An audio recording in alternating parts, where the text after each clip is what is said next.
आज मैं आपसे एक सिंपल सा सवाल पूछना चाहती हूँ। जब आप सुबह उठकर मिरर देखते हो, सबसे पहला थॉट क्या होता है? नोटिस करिए, फेस नहीं, बॉडी नहीं, लाइफ नहीं, पहला थॉट। कुछ लोग कहते हैं, उफ, आज फिर वही फीलिंग, मैं कब ठीक होऊंगा या होंगी, पता नहीं मुझे क्या हो गया है। और ये बात हम कैजुअली बोल देते हैं, जैसे कुछ खास नहीं कहा। पर अगर मैं आपसे कहूँ, ये छोटी छोटी बातें आपकी हीलिंग को डायरेक्शन दे रही होती हैं। आज का वीडियो मोटिवेशन के लिए नहीं है, आज का वीडियो अवेयरनेस के लिए है। अगर आपने पिछली वीडियो देखी है तो आपको याद होगा, हमने बात की थी उस इमोशनल वेट की जो बिना किसी क्लियर रीज़न के महसूस होता है। आज मैं उस वेट को दोबारा एक्सप्लेन नहीं करूँगी। आज हम ये देखेंगे कि उस फीलिंग के साथ हम अंदर क्या कर देते हैं। क्योंकि कभी कभी प्रॉब्लम फीलिंग नहीं होती, प्रॉब्लम होता है हम उस फीलिंग के सामने कैसे खड़े होते हैं। हीलिंग के बारे में जब हम बात करते हैं, हम अक्सर ट्रॉमा, पास्ट, लोग, सिचुएशंस इन पे फोकस करते हैं। पर एक चीज़ जो हम मिस कर देते हैं, सेल्फ परसेप्शन। आप खुद को किस नज़र से देखते हो? नॉट दुनिया के सामने, नॉट सोशल मीडिया पे, अकेले में। क्योंकि जो आप अकेले में खुद के बारे में मानते हो, वही आपकी नर्वस सिस्टम को सिग्नल देता है, सेफ हो या अनसेफ। और हीलिंग सिर्फ तब होती है जब बॉडी और माइंड दोनों को सेफ्टी का सिग्नल मिलता है। और यहीं पर एक छोटी सी मिसअंडरस्टैंडिंग होती है। लोग सोचते हैं सेफ्टी का मतलब होता है सब ठीक हो जाना। नहीं, सेफ्टी का मतलब होता है जब सब ठीक ना हो तब भी आप खुद के साथ हो। बॉडी सिर्फ वर्ड्स नहीं सुनती, बॉडी टोन समझती है। आप खुद से कैसे बात करते हो, सख्त या सॉफ्ट, ये बॉडी को बताता है कि उसे रिलैक्स करना है या अलर्ट रहना है। हीलिंग अलर्ट मोड में नहीं होती। हीलिंग तब होती है जब गार्ड धीरे धीरे नीचे आता है। सोचिए, एक बच्चा है जो गिर गया। अगर उसे कहा जाए चुप हो जाओ, इतनी सी बात पे रोते हो, तो वो और डर जाता है। पर अगर कहा जाए कोई बात नहीं, लग गई होगी, मैं हूँ, तो वो धीरे धीरे शांत हो जाता है। अब ज़रा ऑनेस्ट होके सोचिए, जब आप इमोशनली गिरते हो, आप अपने आप से क्या कहते हो? ये डिफरेंस ही हीलिंग और सर्वाइवल के बीच होता है।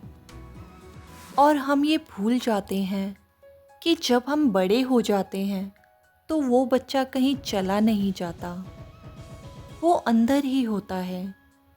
बस फ़र्क इतना होता है, अब उसे चुप कराने वाला भी और संभालने वाला भी हम खुद ही होते हैं।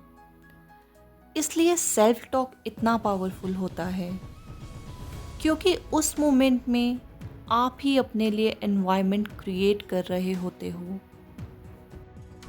हम अक्सर एनवायरनमेंट चेंज करना चाहते हैं, घर, लोग, जगह, रूटीन। पर एक एनवायरनमेंट है जिसमें हम 24/7 रहते हैं, अपना इनर एनवायरनमेंट। और उसका टेम्परेचर डिसाइड होता है आपके वर्ड्स से। हर बार जब आप खुद को बोलते हो, मैं ही ऐसा या ऐसी हूँ, मैं वीक हूँ, मुझसे ही गलती होती है, आप अपने अंदर एक ठंडी अनसेफ जगह बना देते हो।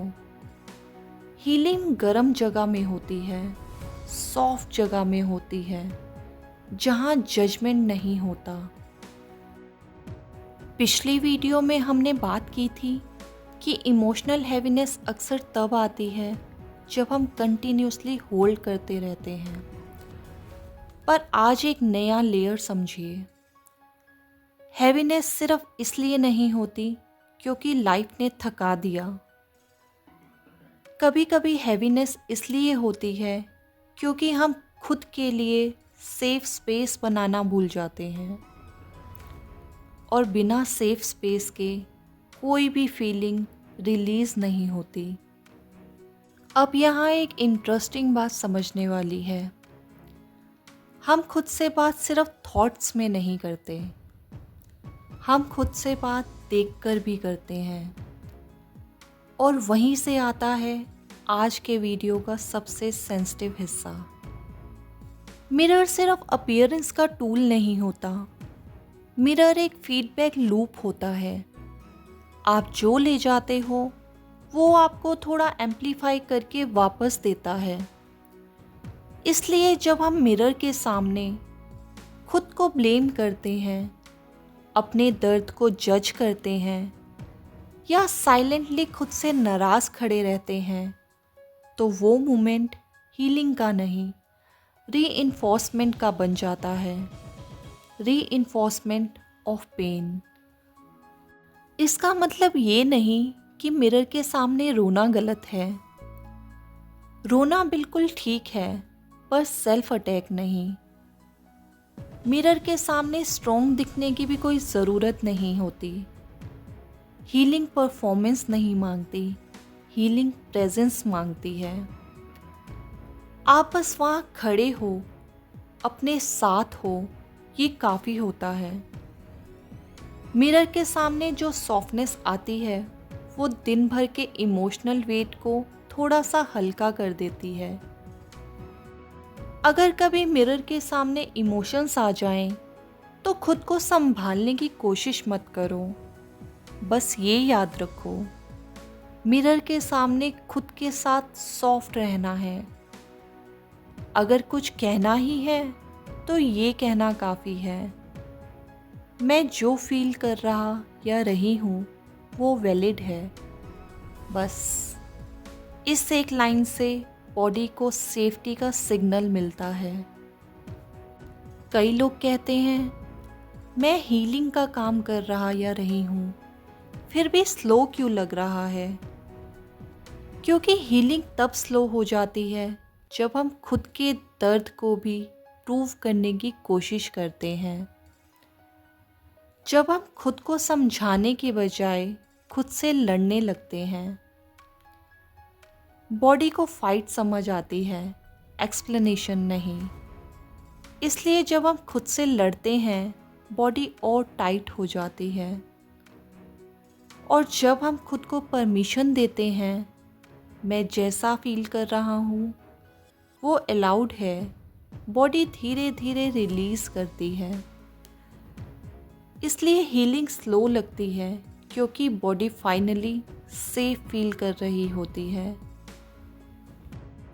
आज अगर आप एक चीज़ साथ ले जाना चाहो तो वो ये है, आपको पॉजिटिव बनना नहीं है, आपको स्ट्रॉन्ग बनना नहीं है, आपको बस सेफ बनना है खुद के लिए। और जब आप खुद के लिए सेफ बन जाते हो, हीलिंग अपने पेस से आने लगती है। अगर आज का वीडियो आपको थोड़ा सा भी हल्का महसूस करा गया, तो समझ लीजिए आप ऑलरेडी हीलिंग के सही फेज़ में हो।